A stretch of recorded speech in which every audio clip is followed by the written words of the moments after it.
Hello, for today's video, I'm gonna make a delicious Moghrabieh recipe. And here are the prepared ingredients. Here I have 2 pieces of white onion cut into cubes, some peeled whole onions, a teaspoon of normal pepper, carawaya, and Moghrabieh powder, and a half teaspoon of black pepper powder. And I have here 500 grams of Moghrabieh, and a can of chickpeas, and a whole clean chicken, and a butter, and of course a salt to taste. Let's get started. Here I already prepared the boiling water. Now let's add our whole chicken, add onion and cinnamon stick, and add a tablespoon of salt, and remove the foam.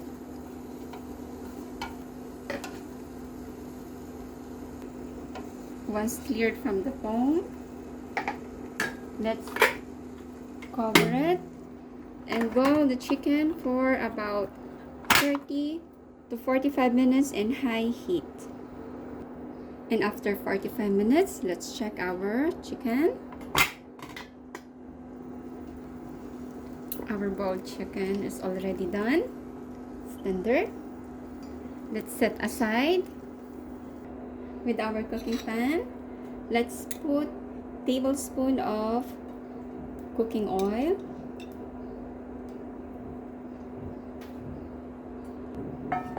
Heat the oil.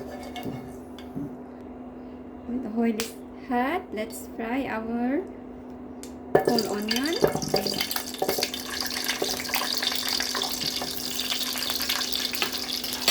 Fry until it gives a golden brown. Now it's done. Let's add our sliced onion. Let's add a spoon of butter. Let's fry for about a minute. Keep on mixing it and avoid burning. After a minute, let's add our Moghrabieh.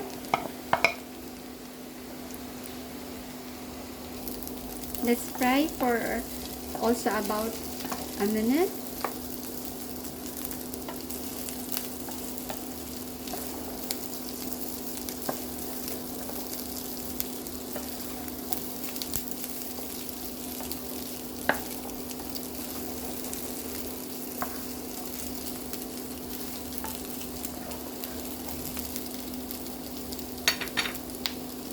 And after a minute, let's add our chickpeas.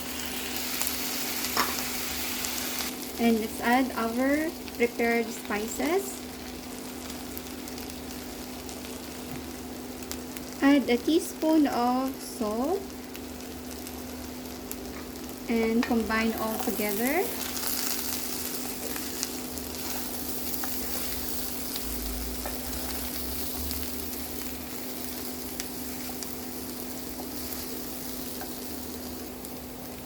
And let's add our chicken broth.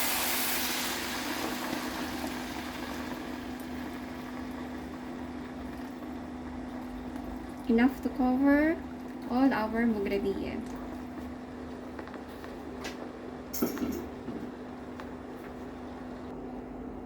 Let's shake a little bit.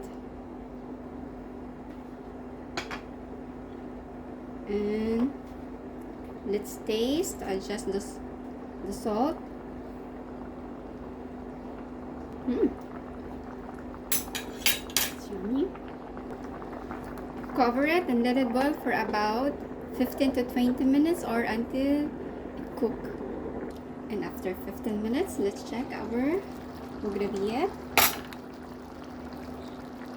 It's already done and the sauce already reduced.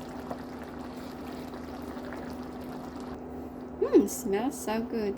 Now let's put in a serving plate.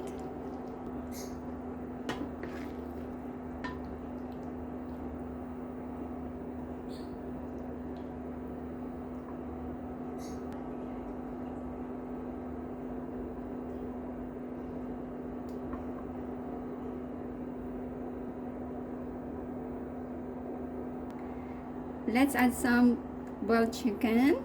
I've shredded into big piece.